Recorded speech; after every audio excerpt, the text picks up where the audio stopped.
eu não posso chegar aqui, cravar os pregos e e dobrar as pontas. Eu gostaria de deixar mais ou menos o seguinte. Esse abreviar, será que ele queria dizer antecipar a época? Puxar, ser antes do que foi programado? Eu não acredito. Inclusive, hoje até compartilhei na rede social, né, que os cientistas eles têm um relógio atômico. E aquele relógio atômico ele é hiper mega preciso. E a Terra está rodando mais rápido. O que significa? Os dias estão mais curtos. Nós, aparentemente, não percebemos. Por quê? Se não me falha a memória, a velocidade que a Terra roda é de 1.600 quilômetros, alguma coisa assim. Me perdoe se eu estiver errado, mas eu sei que é uma velocidade gigantesca. E nós não percebemos. Da mesma forma que a Terra está rápida, nós não percebemos. O que acontece? Nós já estamos no mês 8 do calendário gregoriano. E parece que foi ontem que virou o ano no calendário gregoriano. O tempo está voando. Nós que já passamos 200, né? Não vou falar nem 200, 40, parece que é muito rápido. Parece que aconteceu ontem. Então, tudo isso, irmãos, faz com que a gente entenda que é um sinal, um dos sinais a qual Yeshua nos deu. Nós estamos preparando esse outro estudo, o futuro estudo, que é Daniel, o capítulo 12. Ele fala de duas datas, 1.290 anos e 1.335 anos. Esse estudo é muito bacana, só que eu estou preparando ele bem esmiuçado para que vocês entendam. Essas duas datas que Daniel dá é a última profecia, são as duas últimas profecias a se cumprir. Hoje, nós vamos falar de algumas profecias que estão para se cumprir. E, dentre elas, essas duas também. Então, vamos à leitura. Jesus saiu do pátio do templo e, quando já estava indo embora, os seus discípulos chegaram perto dele, chamaram a sua atenção para os edifícios do templo. Então, ele disse: vocês estão vendo tudo isso? Pois eu afirmo a vocês que isto é verdade. Aqui não ficará uma pedra em cima da outra. Tudo será destruído. Então, nós temos uma profecia. Os discípulos estavam no templo. E eles olham e vê aquela coisa magnífica.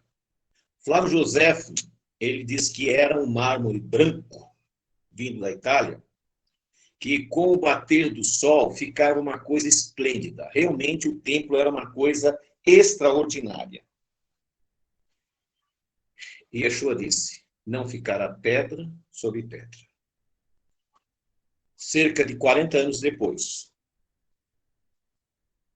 os romanos vieram, destruíram o templo, a cidade. Flávio Joséfo, em seu livro Guerras Judaicas, ele diz que depois da destruição, as pessoas não conseguiam identificar onde era o templo. Não dava para saber onde era. Imagina a situação que ficou a cidade. Flávio Joséfo relata que a guerra foi uma guerra tão feroz, tão insana, que o sangue das vítimas corria nas canelas dos soldados. Foi uma coisa mais terrível que a humanidade pôde contemplar. E o ódio e a fúria daqueles homens eram tão grandes para o templo que eles desmantelaram, eles destruíram. Flávio Joséfo diz que não dava para saber onde era. A tal ponto que até o século XV, presta atenção no que eu estou falando, esse é um outro estudo no futuro, até o século XV, os judeus que moravam ali, porque ainda, mesmo depois da destruição do templo, depois da expulsão dos judeus, ainda ficou judeus naquela região. E depois, muitos migraram para lá e ficaram por lá. mesmo depois dessa destruição, os judeus, o que eles faziam? Eles iam ao Monte das Oliveiras para fazer as suas preces, as suas rezas, porque eles não sabiam aonde era o templo. Eu estou dizendo isso e sinalizando para vocês observarem, porque vocês vão perceber que existe uma coisa muito estranha hoje, lá em Israel. Então, depois não vamos explicar isso aí. Vamos continuar. Então, o capítulo 24, versículo 1 e 2, é uma profecia que era a profecia da destruição do templo. Do versículo 3 ao 20, diz assim: Yeshua estava sentado no Monte das Oliveiras, ele estava no templo. Do templo ele saiu e foi para o Monte das Oliveiras. Não era muito distante. Então os discípulos chegaram perto dele e lhes perguntaram, em particular: conte para nós quando é que isso vai acontecer? Que sinal haverá para mostrar que chegou o tempo de o Senhor voltar e de tudo acabar? E Yeshua respondeu: tomem cuidado para que ninguém engane vocês, porque muitos vão aparecer fingindo ser eu e dizendo, eu sou o Messias. Paramos aqui um pouquinho. A história judaica fala de 20, mais ou menos, falsos messias que surgiram. Os mais importantes foi Bar Koziba, que no ano 130, ou seja, 50 anos mais ou menos, ou 60 anos depois da destruição do templo, ele era um zelote e ele começou uma revolução em Jerusalém. Naquele momento, em Jerusalém só tinha 6.000 romanos. E ele conseguiu expulsar esses romanos. E ele conseguiu permanecer como rei, colocado por Rabi Akiva. Ele conseguiu permanecer ali durante 5 anos. Não porque ele tinha força militar, porque o exército romano estava com outros problemas, estava tendo guerras em outros lugares, havia troca de imperador, então não havia interesse em destacar um exército para ir lá. Nesse período, inclusive, Bar Koba, que foi o nome que ele adotou, Bar Koba significa o filho da estrela, ele chegou a cunhar moedas com o nome dele. Só que havia um problema. Para ele ser reconhecido como Messias, ele deveria estar no período das 70 semanas de Daniel. E o que aconteceu? Não dava. Yeshua estava incluso nessa profecia 100 anos antes. E ele, então, Rabi Akiva, ordena que Ben Adani, que era um dos seus discípulos, refizesse o calendário. E quando ele foi refazer esse calendário, ele ignorou vários períodos e ignorou também cerca de 8 reis da época persa. A conta deu tudo errado. Por isso que muitas pessoas perguntam, por que vocês consideram 6.022, os caraítas consideram 6.022, e o judaísmo ortodoxo, por que ele fala que está em 5.782? Porque o judaísmo ortodoxo segue essa visão de Akiva, e está errado essa conta. Só que eles têm consciência disso, mas eles dizem que eles não podem fazer nada, porque não existe um Sanedrim. E só o Sanedrim pode corrigir esse erro. Então, eles reconhecem que é um erro, mas só o Sanedrim pode fazer. Então, nós vemos a confusão que aconteceu. E depois surgiram outros, de menos importância. O último, já falecido, era o Rebbe Lubavitch, o Mendelssohn. Né? Ele foi tão aclamado que as fotos dele andavam nos ônibus, nos outdoors de Israel. Aí, porque eles acreditavam que ele ia ressuscitar e voltar. Como não aconteceu, parece que esfriou a situação. Então, Yeshua alertou que muitos diriam que era o Messias. Muito bem. Continuando. E enganarão muitas pessoas.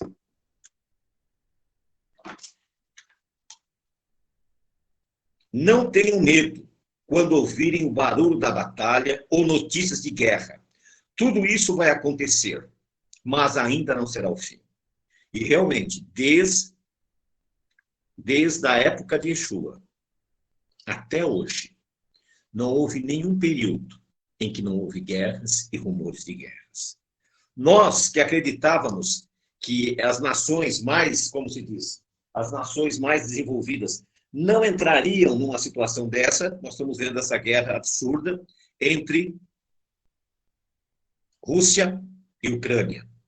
Agora, China e Taiwan. Tudo isso numa época que não faz o menor sentido.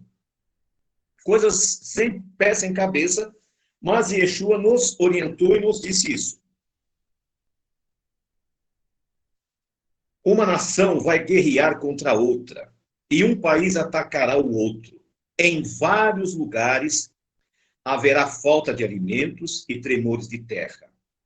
Essas coisas serão como as primeiras dores do parto. Isso, basta você ver os jornais. Com esta guerra, a fome se alastrou no mundo.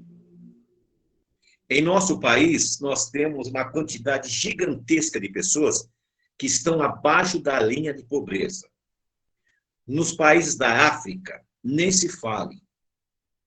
Então, nós vemos que as palavras de Yeshua estão se cumprindo ao pé da letra. E aqui Yeshua diz, isso será como as primeiras dores do parto.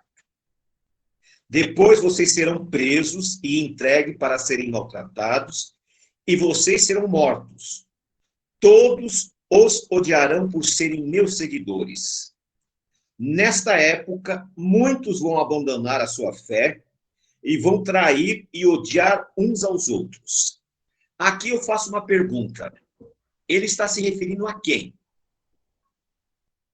Porque hoje o mundo ele é dividido entre cristãos, dividido entre muçulmanos e budistas, hinduístas. São essas divisões. Existe os judeus, que são mais de 20 divisões hoje dos judeus. A quem ele está se referindo? Não é possível que ele está se referindo aos evangélicos, aos cristãos. Porque hoje os evangélicos, os católicos, eles praticamente estão muito unidos. Eles têm uma crença muito semelhante. Né? Como a irmã Priscila citou. Eles terão ódio e perseguirão aqueles que pregam a verdadeira restauração. Porque esta restauração incomoda. Porque essa restauração é contra o que eles creem. Então, aqui Yeshua não está falando, por exemplo, algumas seitas religiosas, não está falando de nós. Não está falando. Ele está dizendo dos seguidores de Yeshua. E quem são os seguidores de Yeshua? Aqueles que guardam os mandamentos e têm a fé de Yeshua. Então, nós temos que começar a entender a profecia. Só que desse grupo, muitos vão abandonar a fé.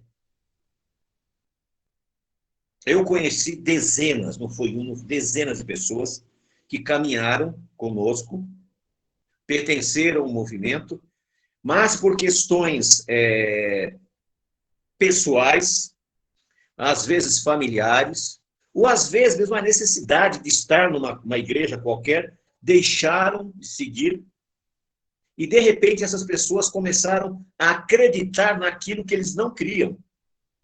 E aí nós caímos em 2 Tessalonicenses, capítulo 2, versículo 10 e 11, que diz aí que o próprio Eterno, para essas pessoas, manda o espírito de engano para que eles acreditem na mentira e se percam.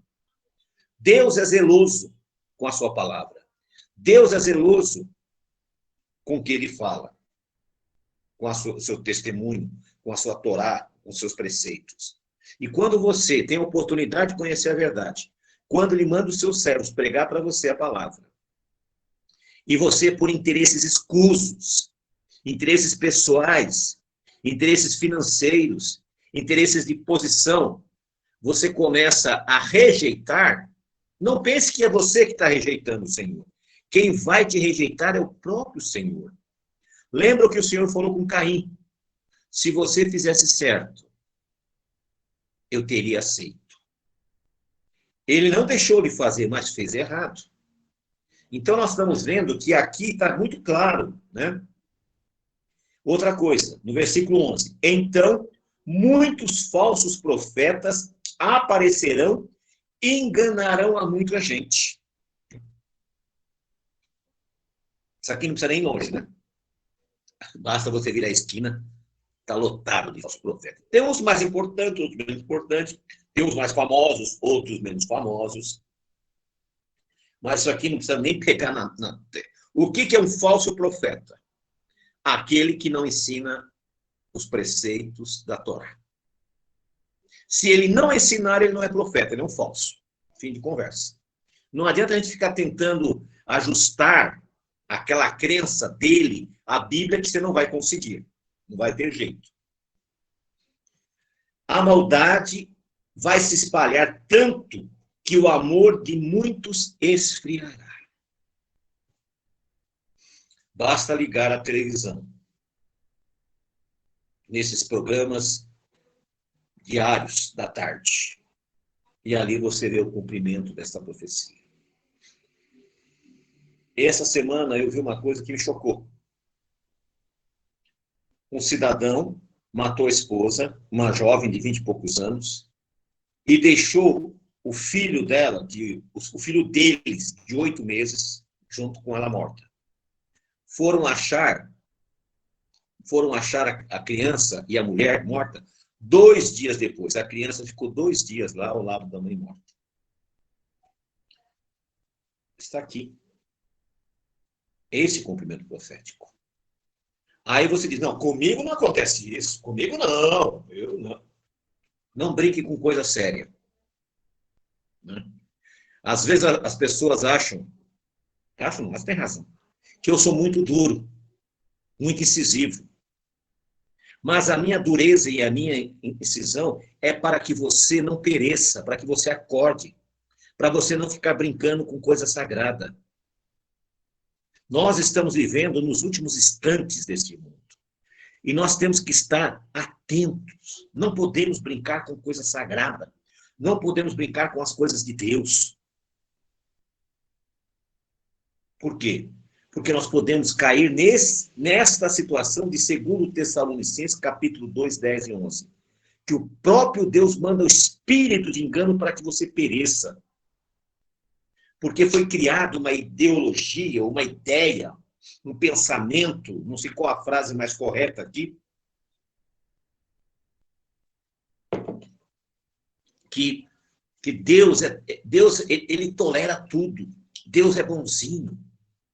Deus é amor.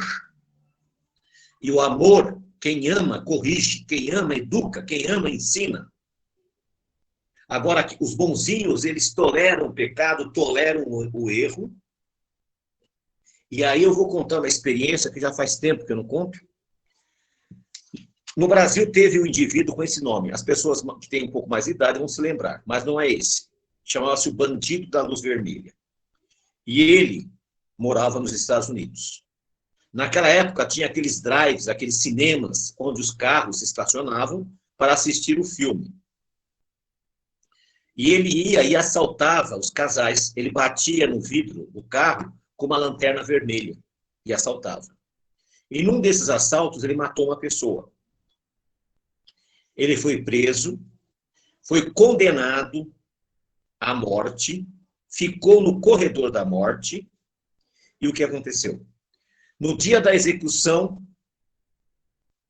ofereceram a ele o último pedido. Se ele queria um jantar especial, o que ele queria? Ele disse, estou sem fome, não quero nada disso. Eu quero ver minha mãezinha. Aí trouxeram uma velhinha, acabada, uma velhinha agoniada, uma velhinha sofrida, aparentando muito mais anos do que tinha, pelo que ela passou com aquele filho. E ele disse: minha mãezinha, se aproxima de mim, que eu quero lhe beijar. Esse é o meu último desejo. E a mãezinha chegou e ele deu uma dentada no rosto. Os guardas tiraram: você é um monstro, você merece morrer. Ele disse: não, quem deveria estar aqui era ela, não eu. Sabe por quê? Quando eu tinha 6 anos, eu apareci em casa com uma bola. Ela não perguntou onde eu arrumei. Quando eu tinha 10, eu apareci com uma bicicleta. Ela não perguntou de onde eu arrumei. Quando eu tinha 15, eu apareci com roupas novas. Ela não perguntou. Se ela tivesse me educado, eu não estava aqui. E isso sirva de lição para nós. Nós temos que educar os nossos filhos. Temos que direcionar as nossas vidas. Por quê? Porque o mundo está seguindo esse caminho da maldade. Continuando. No versículo 13. Mas, agora presta atenção, não, aos irmãos que estão aqui com a gente. Mas quem ficar firme até o fim será salvo. Existe uma condição para ser salvo. Essa condição não é você ter nascido judeu ou nascido gentio. Não interessa o que você é. Tá? Não interessa. Existe uma condição. Quem ficar firme até o fim será salvo. Firme no quê? Nos ensinos que Deus deixou através de Moisés, dos profetas, de Jesus e dos apóstolos. Tudo. Como eu sempre falo, o checklist. Quando você tiver dentro desse grupo de pessoas que cumpre esses princípios, você será salvo. E a boa notícia: o reino de Deus deverá ser anunciado no mundo inteiro, como testemunho para toda a humanidade. Então virá o fim. Aí surge uma pergunta: então o mundo não vai acabar nunca. Porque aqueles que realmente estão pregando uma restauração genuína é meia dúzia. Só que tem um detalhe, irmãos. Com esse aparelhinho que nós estamos falando aqui, nós temos avançado na África, na Europa, nos Estados Unidos. Então, quando Yeshua disse isso através do Espírito Santo, sabia que esse seria um meio de alcançarmos as pessoas. Outra coisa, pregar o reino de Deus. A vinda do reino de Deus. E é isso que nós temos que pregar. Que Yeshua vai retornar. Os 144 mil vão governar com ele como reis e sacerdotes. Uma grande multidão inumerável vai ser salva. E vão ter que obedecer e seguir os ensinos de Yeshua e desses 144 mil. Todavia, a Bíblia diz que ele vai reger a terra com vara de ferro. O que significa isso? Vai ser regras duras. Em Zacarias 14 diz assim: a nação que não subir a Jerusalém para celebrar a festa dos tabernáculos, naquele ano, ele será amaldiçoado. Vai passar fome porque não virá chuva e não terá alimento. Ou seja, aquela utopia que foi nos ensinado, né, que nós íamos morar no céu, todo mundo ia ter asinha e ficar voando, aquilo ali é fantasia grega. O reino milenar vai ser aqui na terra, nós vamos ter que plantar e colher. E aquele que não for fiel, que não subir para cumprir Torá, será amaldiçoado. Isaías diz assim: e aquele que não cumprir 100 anos será amaldiçoado, ou seja, quem morrer aos 100 anos será ainda considerado jovem, porque vai morrer. Como assim? Nos próximos estudos nós vamos tratar desse tema aí. Mas vamos continuar. Perdi aqui a minha listinha. Agora, nós estamos falando da primeira parte, da segunda parte, vai até o versículo 20. Continuando lendo. Yeshua continuou: vocês verão no lugar santo o grande terror de que falou o profeta Daniel. Então os que estiverem na região da Judéia, que fujam para os montes. A primeira parte que eu terminei agora é para a nossa geração. Esta segunda parte, que vai do capítulo 15 ao versículo 20, fala da destruição de Jerusalém, junto com o versículo 1 e 3. Perceberam? Então, o versículo 1 e 3, 15 a 20, é a mesma profecia. Continuando. Então, os que estiverem na região da Judéia, que fujam para os montes. Por quê? Porque os exércitos romanos cercaram só Jerusalém. Quem havia se revoltado era só Jerusalém. Agora, quem estava nas cidades fora do muro, eles já tinham sido subjugados. Então, quem estiver lá fora, que fuja. Olha que coisa interessante. Quem estiver em cima da sua casa, no terraço, que fuja logo. Por quê? Porque ele, lá de cima do telhado, ele ia ver os exércitos romanos chegando. Então, daria tempo dele fugir. E não entre para pegar as suas coisas. Ou seja, quando você avistar o exército romano à distância, não dá tempo de pegar a sua roupa.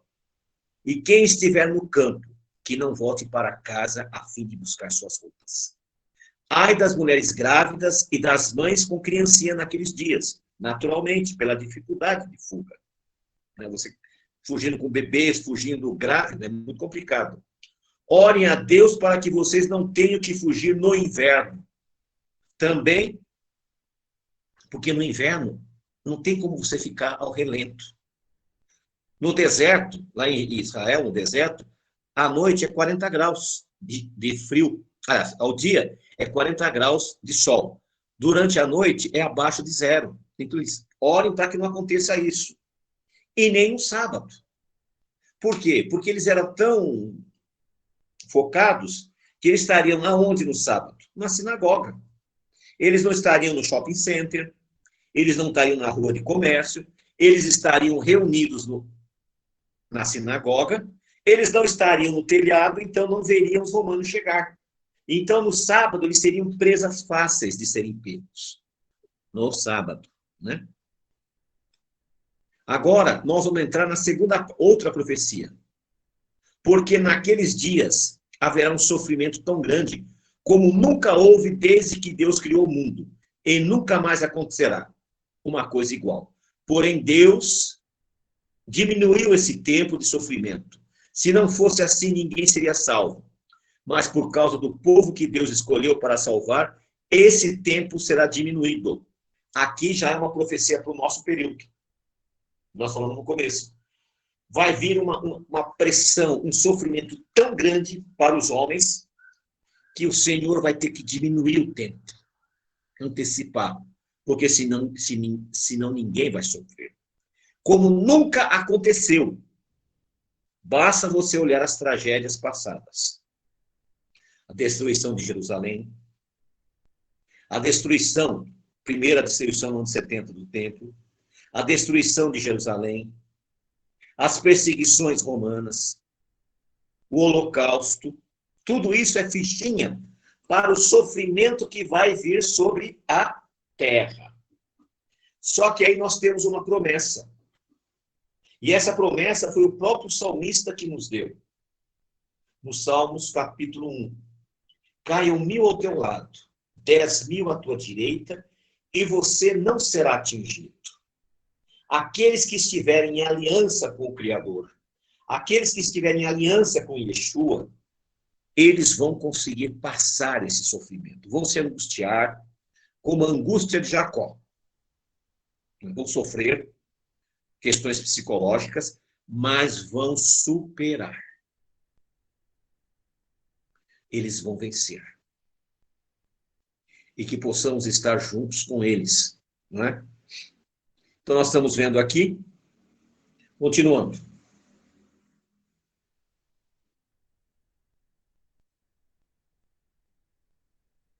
No versículo 23.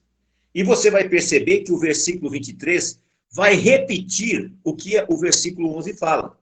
Portanto, se alguém disser para vocês, vejam, o Messias está aqui, ou o Messias está ali, não acreditem. Nós sabemos né, que Tessalonicenses fala de um antimessias, um anticristo, e João fala de anticristos que já estavam operando. Os anticristos de João, os antimessias, esses são os falsos líderes religiosos que têm ensinado mentiras, enganos. Agora, o anticristo de Paulo é aquele que vai se apresentar como um líder religioso. Esse nosso planetinha vai estar um caos, doenças, pandemias, guerras, fome.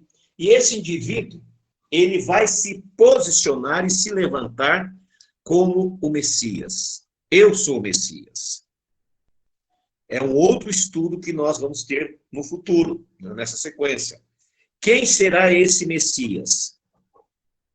Ou quem será esse anticristo, ou esse falso Cristo? Então, nós vamos estudar, porque aqui a profecia no 23 fala dele. E já, continuando, no versículo 24, porque aparecerão falsos profetas e falsos messias, presta bem atenção, que farão milagres e maravilhas para enganar, se possível, até o povo escolhido de Deus. Até você. Se você bobear, você vai ser enganado por esses falsos profetas, esses falsos ungidos, esses falsos pastores. Eles vão fazer coisas que você não faz a menor ideia. E você diz, não é possível que não seja Deus que não está fazendo. Mas pelos seus frutos, você vai conhecer. Nenhum indivíduo que não cumpre Torá, que não ensina os preceitos da Torá, pode fazer o menor milagre. Se o indivíduo não cumpre Torá, ele está enquadrado aqui. Então, isso é para você usar como regra. Olha, tem um pregador ali que ele está fazendo descer fogo do céu, ele está fazendo aleijados largarem as muletas e saírem pulando, cegos estão enxergando. Aí você faz a pergunta-chave. Ele ensina a Torá? Ah, não, isso aí foi abolido. Então, não perca nem seu tempo. Continuando. No versículo 25. Prestem atenção, eu estou lhe dizendo tudo isso antes que aconteça. Porque quando começar a acontecer, você falou, ele falou, ele disse. Tudo aqui que nós falamos, a maioria já aconteceu. Uma pequena parte está para acontecer. E se disserem, vejam, ele está no deserto, não vá lá. Ou ainda, vejam, ele está escondido aqui, não acreditem. Por quê? O que ele quer dizer com isso? Hoje, olha, nós vimos falar que lá no tal lugar tem um pregador que é uma bênção, ele está fazendo milagres, aquela coisa toda. A pergunta você já sabe. Não vá lá, porque se você for, você está em desobediência e você será seduzido pela mentira. Você vai ser enganado pela mentira. Porque nós vivemos numa época de tanta ansiedade, de tanta depressão, de tanto sofrimento, que a gente se apega a qualquer coisa.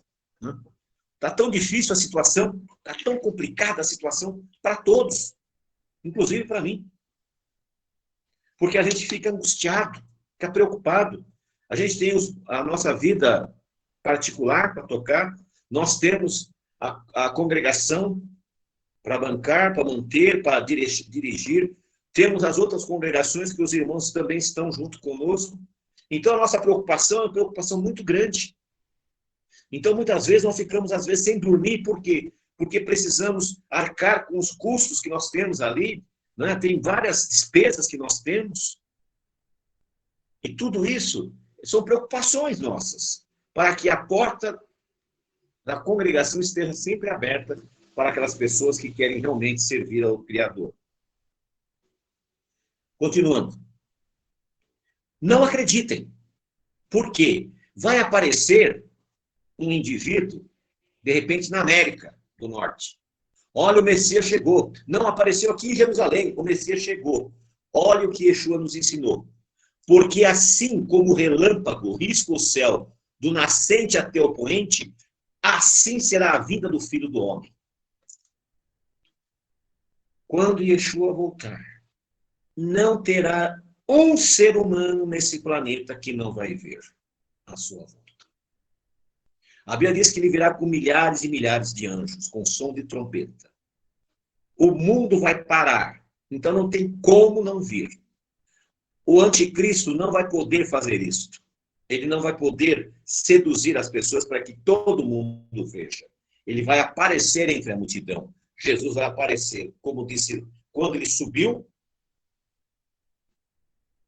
do Monte das Oliveiras, a Bíblia fala que ele começou a acender até que ele foi encoberto por umas nuvens. Apareceu 2 varões e disse: varões galileus, 2 homens de branco, 2 anjos, disse: varões galileus, o que vocês estão olhando? Da mesma maneira que vocês estão vendo ele, assim ele virá. Então a volta do Senhor Jesus, de Yeshua, será um evento universal. Todos vamos ver.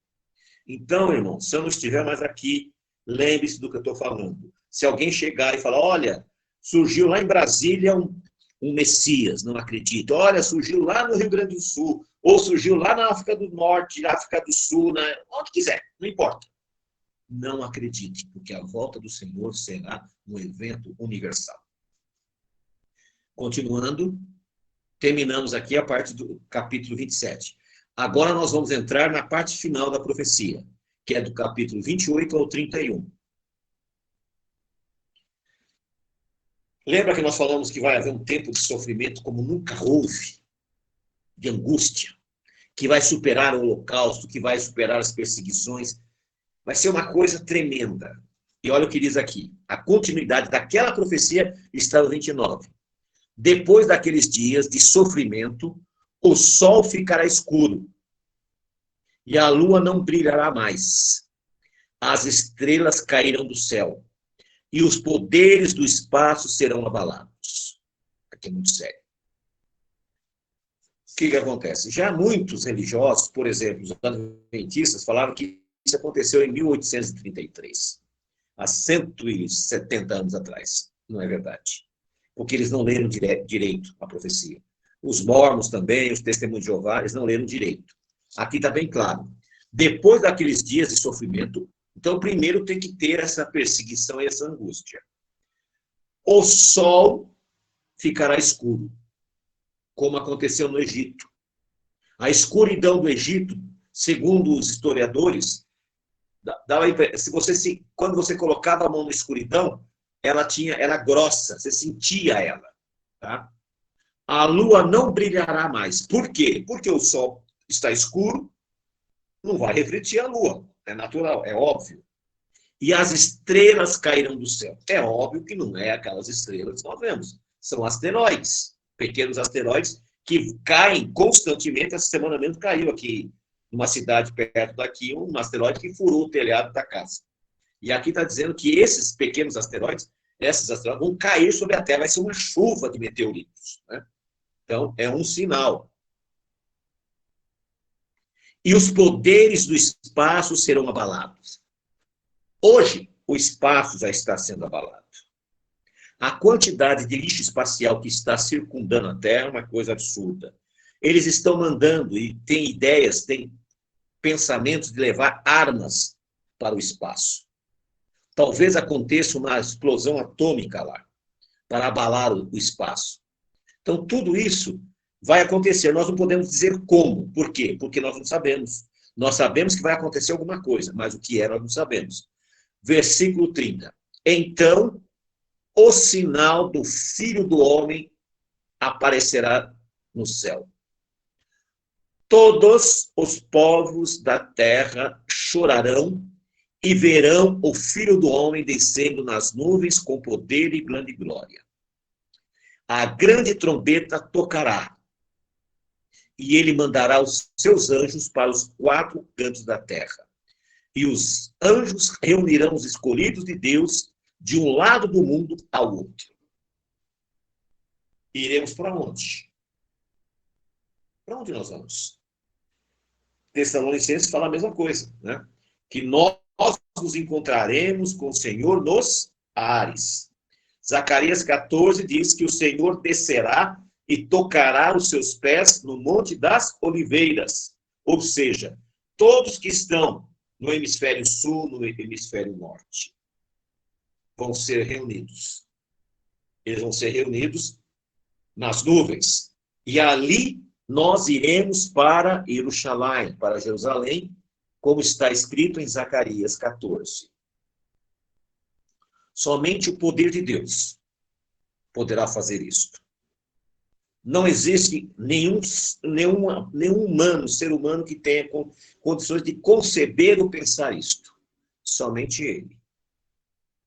E nesse momento que ele interferir, as nações do norte, Turquia, Rússia, os países árabes e os muçulmanos descerão e irão contra Jerusalém.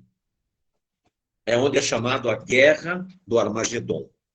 E eles vão descer. A profecia fala que eles vão jogar uma bomba atômica. Está lá em Zacarias 14, você pode olhar lá. Sobre a cidade de Jerusalém. A metade da cidade será destruída. Os que sobreviverem serão levados cativos. Então, o que vai acontecer? Esta guerra virá. E não tardará. Hoje, Jerusalém, Israel, o povo judeu, tem armamentos de última geração. Só que esses armamentos não darão conta. Porque a profecia de Zacarias diz que Jerusalém será uma pedra pesada para aqueles que o seguram. Quem que segura Israel? Os Estados Unidos e os países europeus. Eles vão virar as costas. Quando eles virar as costas, né, esses países do norte vão descer e vão fazer essa guerra. É quando Yeshua vai interferir. Vai entrar e vai se colocar como rei sacerdote. E reinará sobre a terra. Esses fatos estão mais perto do que vocês possam imaginar. Por isso que nós temos que nos preparar. Por isso nós temos que estar com a nossa vida em harmonia. Por isso que você tem que tomar a iniciativa de perguntar: irmão, o que eu faço para herdar a salvação? E nós vamos responder o que Yeshua, o que Jesus respondeu. Guarda os mandamentos. Fez isso? Pode ficar tranquilo. Cai 1000 ao teu lado e 10.000 à tua direita e você não é atingido. Então esse é o estudo que eu gostaria de ter passado hoje, consegui passar dentro de um tempo que eu achei que é o ideal, né? E eu gostaria que nós temos 12 minutos para as 22 horas, que se algum irmão tiver uma contribuição para enriquecer esse estudo, ou uma dúvida, nós estamos aqui à disposição. Rochieri, por favor. Amém. Graças a Deus, nós estamos em 10, né? Estou feliz e sou grato por todos que estão aqui. Esse pano de fundo passado pelo Rabino Laércio, porque é muito longo e, olha, não é fácil. Nós estamos nessa batalha, eu, Rabino, Rocha e Bruno, em acertar, colocar corretamente, né? Em 16, irmão. Oi? É 16. Nós estamos em 16. Isso, Nós estamos 16. Beleza, nós estamos numa batalha, né? Para colocar isso de forma correta. Vamos fazer o seguinte, vamos usar o seguinte método. Vou deixar um tempo agora para todos que estão aí, aqueles que queiram, tá? Em ordem, fazer um comentário, está aberto agora para você. E depois a gente passa para a nossa liderança, se tiver algum comentário.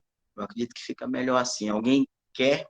Aí você vai, abre aí o seu microfone e você faça o seu comentário, por favor.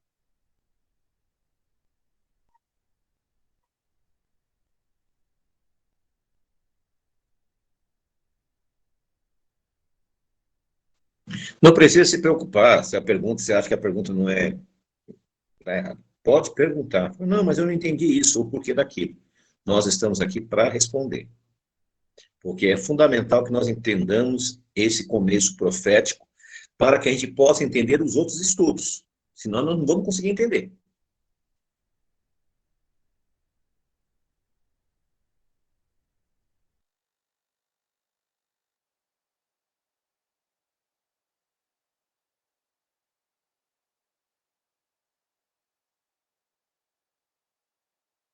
Então pode perguntar aos irmãos, pode direcionar então as perguntas.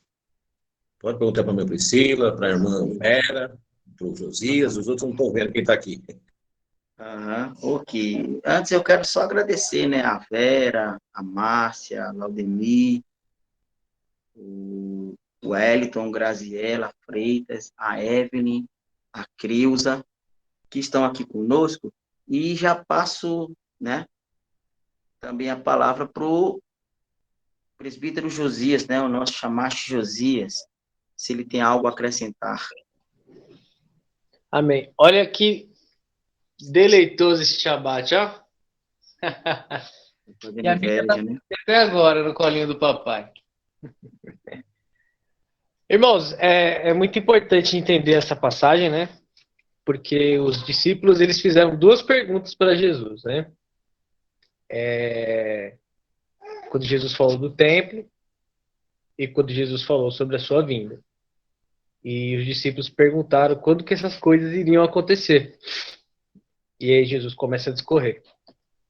Eu já vi muito ateu pegando, se eu não me engano, é o texto de Lucas, né? Que é uma passagem igual a essa, e o texto de Lucas acrescenta, me corrija se eu estiver errado, se é no texto de Lucas ou não.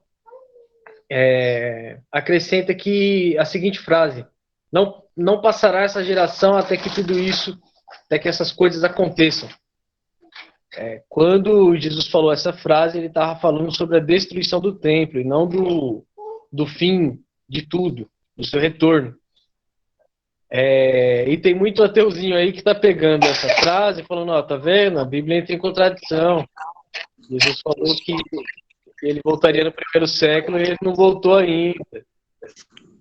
Porque eles não dividiram as profecias no tempo certo. Como nós Exatamente. fizemos aqui em 4 partes. Eram 4 profecias e não uma. E é necessário entender e separar muito bem isso aí. Amém? Deus abençoe. Perfeito, né? Por isso que nós falamos em pano de fundo, né? O Rabino, ele está colocando isso numa ordem cronológica, que não é fácil e nem todo mundo entende, né? E tem percepção disso. Bora, Priscila.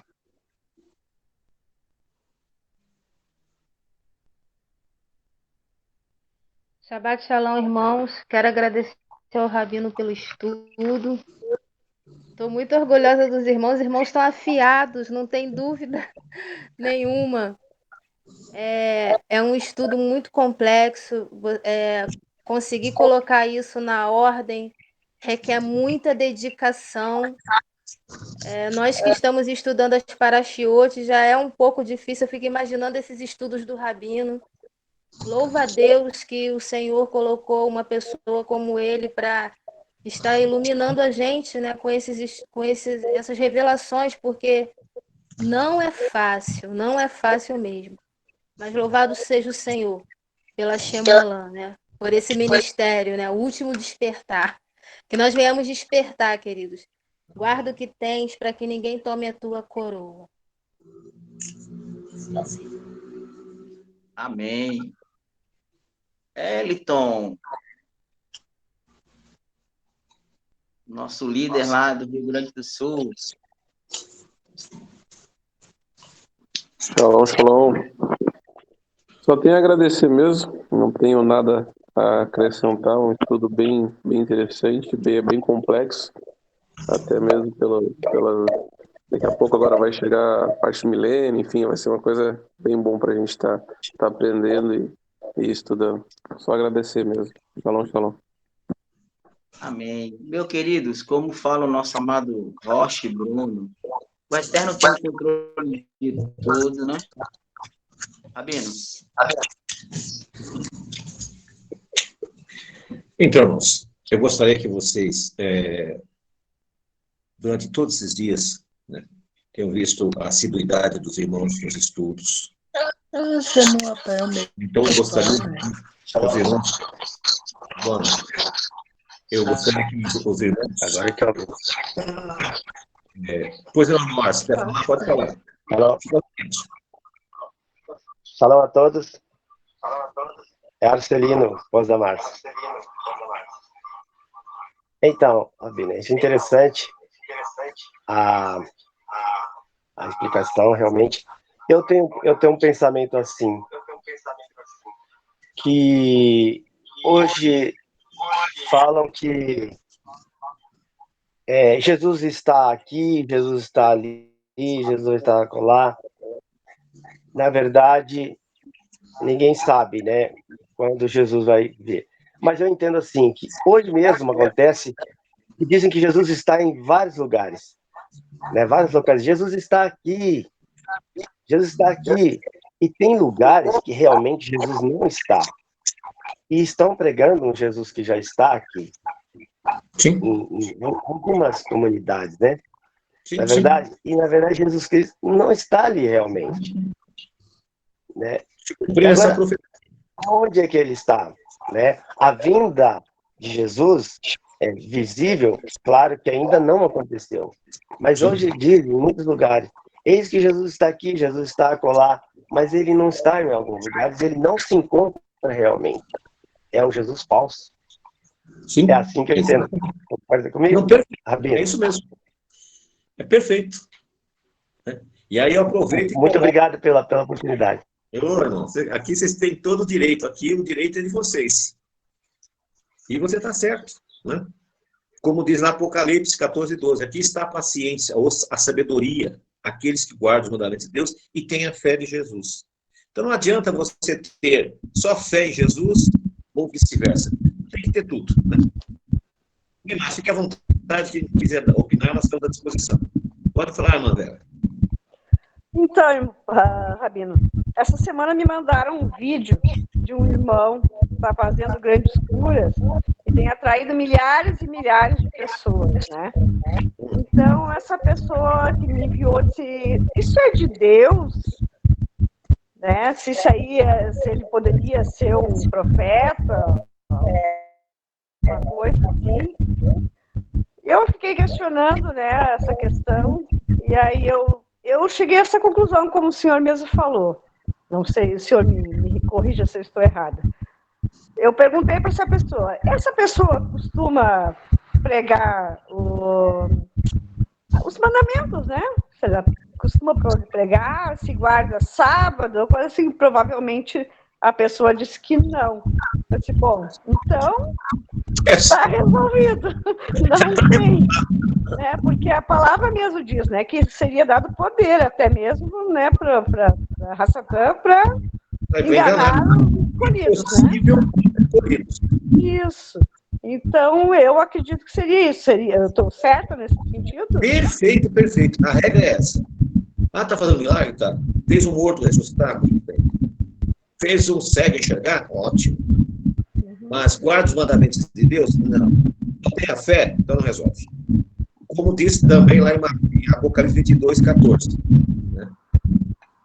Aqueles que guardam os mandamentos de Deus têm direito à árvore da vida e vão entrar pelas portas. Quem pula o muro é o ladrão. Então, quem não guarda os mandamentos de Deus não tem direito à árvore da vida, que é a salvação, e também não vai entrar pelas portas. Não tem que fazer. Está certíssimo, é isso mesmo. Está certo. Então, seria isso mesmo. Essa é a Perfeito. Beleza. Amém. Amém.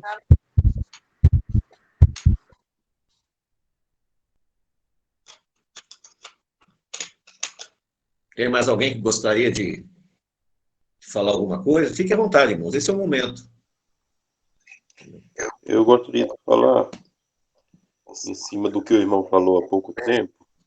Ele estava falando sobre aquela passagem de Marcos, que diz assim, se todavia alguém desafiar, eis que Cristo está aqui, não deis crédito a isso. Porque se a gente traduziu essa palavra Cristo, ungido, aí a gente vai entender bem essas palavras Porque muitas vezes a gente pensa logo em Yeshua, pensa logo em Jesus. Sim. Mas quando a gente for pensar assim, aqueles que se dizem ungidos, a unção de Deus está aqui, é cheia do Espírito Santo, é aquilo que no final vai ter essa conotação de Cristo por ser ungido, porque na realidade quem é ungido do Espírito do Senhor, nós somos pequenos Cristos, mas não o Messias completo como é Yeshua, que ele tem todo, o Espírito do Senhor está sobre ele de uma forma plena. Aí a gente começa a entender isso, e quando nessas palavras que fala que o reino de Deus está em vós, está aqui, está ali, muitos vão dizer que ali tem a unção de Deus, ali é a mão de Deus, ali tem um pastor que é cheio disso, que é cheio daquilo, mas como o Rabino estava explicando, ele cumpre os mandamentos? Não. Então a gente já vê que não tem essa unção, porque a unção do Espírito ela é dada justamente para que possamos cumprir os mandamentos.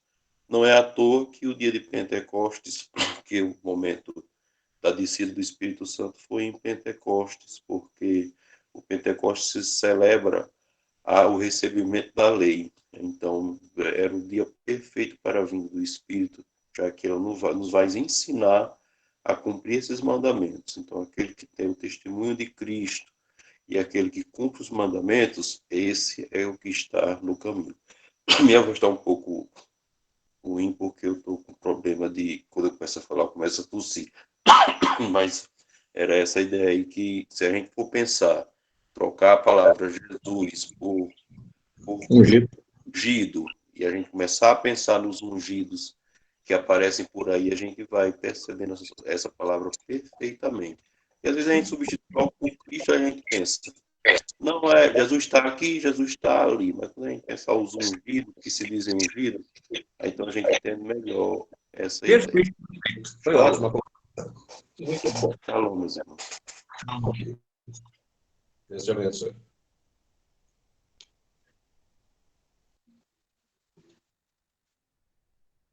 Mais alguém? Mais alguém? Prestaram bem atenção na aula, Rabino, tá vendo? Coisa boa. O povo é bom. Cadê o José Carlos? O irmão José Carlos, dá a sua opinião. Shalom, shalom. Bem, em relação é bem profundo, né? Então, estava escutando e muitas das vezes irmã Vera, que tem, vou falar bem muito picareta, querendo enganar o público, né?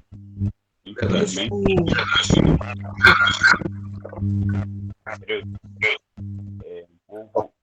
erra muito. Dando para entender o que ele está falando. Você tem que chegar ao céu.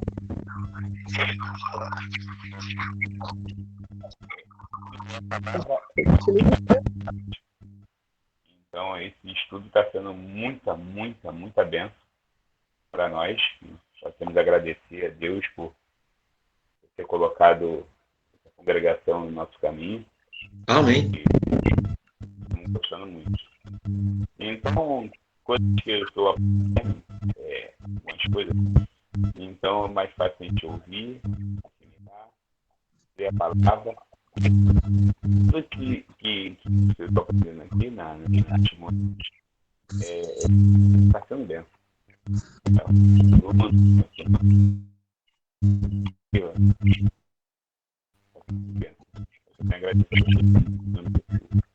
Amém.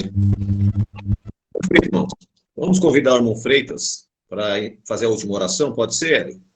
Pode ser, meu irmão. Por gentil, então. Oremos. Faça a honra para nós.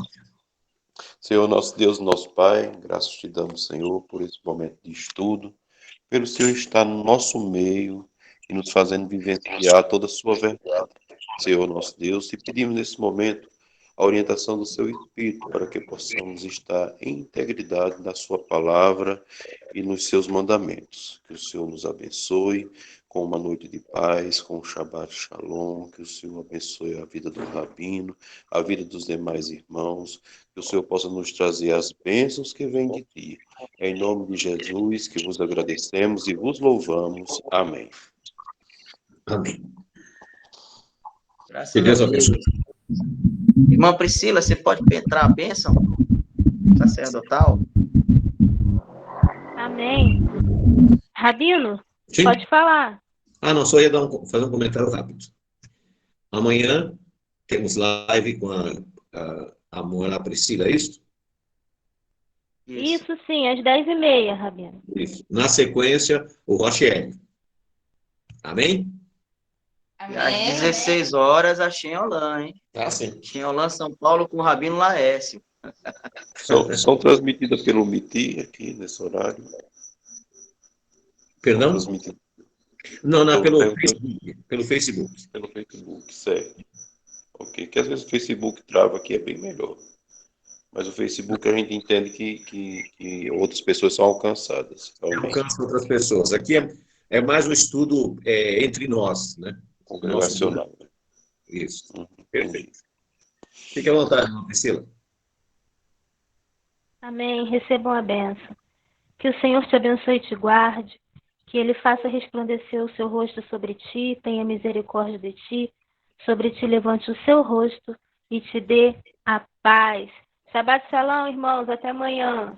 Shabbat Shalom. Shabbat Shalom, meus amigos.